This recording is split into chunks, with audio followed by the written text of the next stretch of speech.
The year is 2015. Harambe is alive and well, and people still shot on their phones 16:9 instead of 9:16 because only heathens did that, okay? And there was a company that was on the verge of realizing how much absolute money there was in SUVs. The company was Subaru. And as the Japanese town and country variant known as the Outback was transcending space and time with its commercial success in the States, a man by the name of Mamoru Ishii decided it was time to evolve Subaru's signature performance sedan.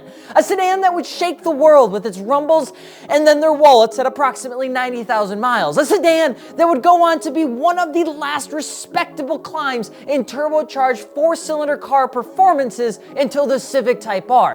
A car you can hear a mile away. I'm Alex, Alex.Martini with 2 underscores on Instagram, and today, for the very first time, we're bringing you a series that's reminiscent of old, if you will, but better in every single way. One could say it's because you wanted something once, but now you want to know a little bit more. So today, we're talking about how to modify a Subaru WRX. Yes, hello. I was wondering if you could play that song again.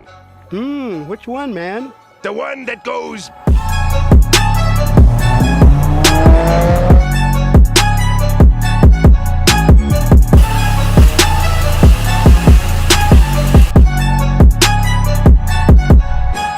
Like this song? We own it now. If you have a Subaru or you have a modified car in general, do me a huge favor. Head over to martiniworks.com and share your build story with us. You can add it right up at the top. It takes like less than 5 minutes. We're growing not only a place to learn what parts fit your car, but giving back to the community by showcasing your build stories, like what you have on the car and what your plans are. You can share blogs and videos. You can even rate other people's cars on it. And it'd mean the world if you did that, since we're just getting off the ground. Now back to the story. The Subaru WRX needs absolutely zero introduction. It's a testament to a car brand that made cars that were practical, that were functional, okay, and had a good value. I didn't come up with that, Subaru did, okay? And turns out people like that about cars, because by the 70s, even Subaru was beating out domestic car manufacturers with their lineup. And when they introduced a 4-wheel drive, Subaru station wagon was introduced into the States, people lost their shit, okay? It had a symmetrical all-wheel drive system and a little something called a boxer motor.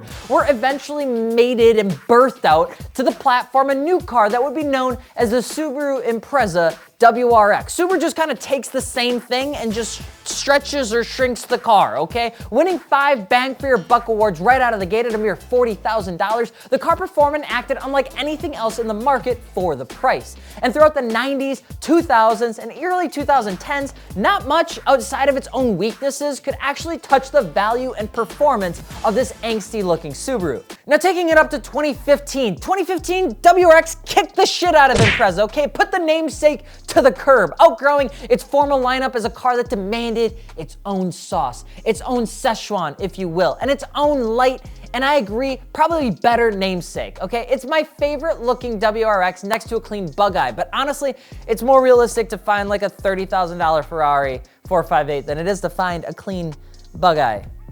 But with 268 horsepower, direct injection, which was new for the first time, and a 6-speed, you were sitting pretty good with this car. But at the end of the day, you're not keeping your 2015 to 2021 Subaru WRX stock, are you? No, you're blowing up the motherfuckers and asking yourself if other people did it too, okay? So let's instead change the mood, if you will, and talk a little bit about how to modify these beautiful glass cannons. The Subaru WRX platforms have Achilles heels, just like anything else, but their biggest problems are notoriously cooling and oil. Honestly, the similarities between rotaries and Subaru EJs and FAs and things like that actually aren't as far apart as you think. And note that I am a critical person to the WRX platforms because they need more knowledge to modify, and they have less of a tolerance for shitty mods and poor installs. If you cut corners on everything you do not own a goddamn Subaru. It's not gonna work, okay? And even then, it can still be a toss up for reliability. It's a little bit like flipping a coin. So repeat after me. I will not modify my Subaru WRX with parts that require a tune if the tune is not scheduled and paid for. Write that shit on a mirror, okay? Subaru WRXs are finicky, and throwing a ton of shit at them to make 450 horsepower is the fastest way to blow them up, okay? Also, be wary of any classified purchases that are too good to be true, because there was also a very brief period of time from 2012 to 2016 that had defective blocks due to the tsunamis. Anyway, that's besides the point. If they're not telling you, a Carfax will. Slow and steady will always win the race on these cars, these platforms. And if you plan to do it all yourself, find yourself a subject matter expert channel that does full DIYs like Smedia and learn from them before you try it. There's a lot to know. Even the nicest guys that modify Subarus, there's a lot of shit to figuring this out. If you're planning to make this a daily WRX, I'd say do everything non-tune first. Start off with your suspension components and driver feedback items. I pinky promise it's gonna be the best decision you ever made in your life. Look at me, could you just trust me? It's been known that these cars have big fat asses and the OEM suspension structural stuff just ain't it. But instead of jumping right into coils, you can also start with sway bars if your budget's a little bit lower. If you're on a budget, something like Blocks Racing would get you started, but if you want something that's a little bit of a better quality, you could jump over to something like Whiteline or Cobb. Depends personally on your preference, and a lot of times people will buy these only based on what's available and in stock. If you want to go further, coilovers are solid. BCs you'll find faster on the internet over at martiniworks.com. I'm plugging in, I don't give a fuck. But I personally have never had a poor experience with Fortunato 510s either. I personally love them. I've put them on my 4-door sedans, my 2-door coupes, and everything short of a supercar, and I have never had a failure with that coilover system. Wheels? Absolutely. We'd recommend some like nice sport designed wheels, okay? What are those? That's a great question. Random camera in this very dark basement. It's a wheel design that features a bit of convex in the spokes. It's like that Boeing, which gives it the needed brake clearance if you want to go into the big brake beans. While RPF1s are pretty much the chicken-flavored Maruchan of this design, NTO3s are equally dope. Graham-Light 57 CRs if you're rich and don't care that they're still not objectively any better than Enki. And if you're a big balla and you want to get something new and fresh and maybe a little bit of a bigger set of wheels, go out and get some Work VSTXs. They're like the chef's kiss right now, and they're a little bit different than what most will run, but the design isn't that crazy.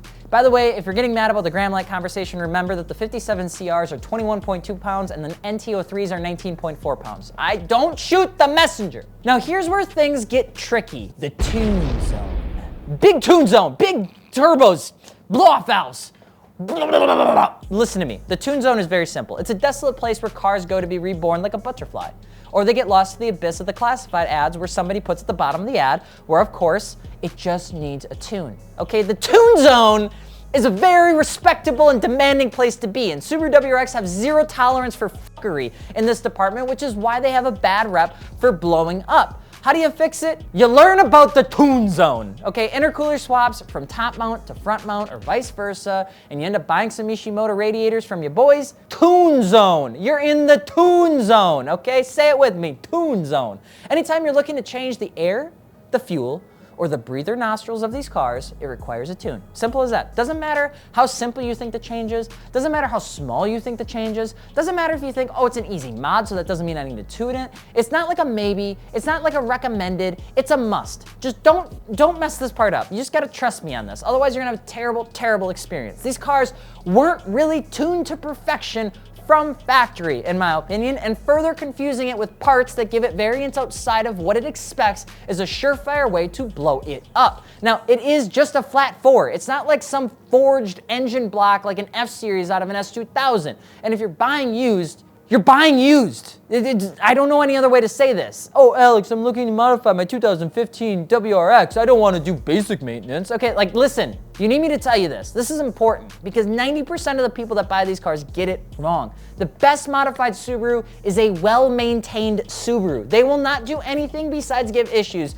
if you do not keep up on this stuff. And this generation is no slouch in that. Hell, I want you to buy aftermarket parts, trust me. But the last thing I or anyone would want to see is another blown up modified modified Subaru. Okay, looks are dope, and a cool set of wheels and tires, from us please, along with some Fortunato coilovers and a catback exhaust will get you 90% of the way there for a daily drivable, fun Subaru WRX that looks good. But to go further than that means to go back in time and go through the engine. Don't be a dweeb and just not maintain your car. That's Rice, that's how you do it wrong. Now, if you do manage to do all that, then yes, you've made it to the Elden Ring boss, which is fuego, okay? You can do some insane stuff with these cars, and it will leave you with the biggest smile on your face that you've never seen before. Forged internals, proper tune, full-on turbo swap from somebody like ETS will get you 160 horsepower just to the wheels on 19 PSI. You can throw these things on E85 and make tons of power. The cars, they dance. They know how to do it all, but man, they're expensive, okay? So how do you modify a 2015 Subaru WRX? It's simple. You start with the Lowry sauce of basic maintenance. You add a little bit of your own personal flavor from your grandmother's recipe. And then for 80% of you out there, you don't touch another goddamn thing, okay? But for those that are going into culinary school and learning about the difference of umami versus sweet, then this is a car that can perform. And when it does perform, it'll blow the doors off of any other experience you've probably had in an all-wheel drive 4-cylinder sedan. Unless you've driven in an Evo 8. What should we talk about next? Let me know below. I am so excited to have this new series out, and we need your feedback to keep it going. So please drop a comment below, let me know, and check out the new site. I'm so stoked about this. I'm Alex. I'm so excited to say this. I'm Alex Martini with 2 underscores, and if you're looking to modify your Subaru WRX, check out martiniworks.com. Adios. Where do I go?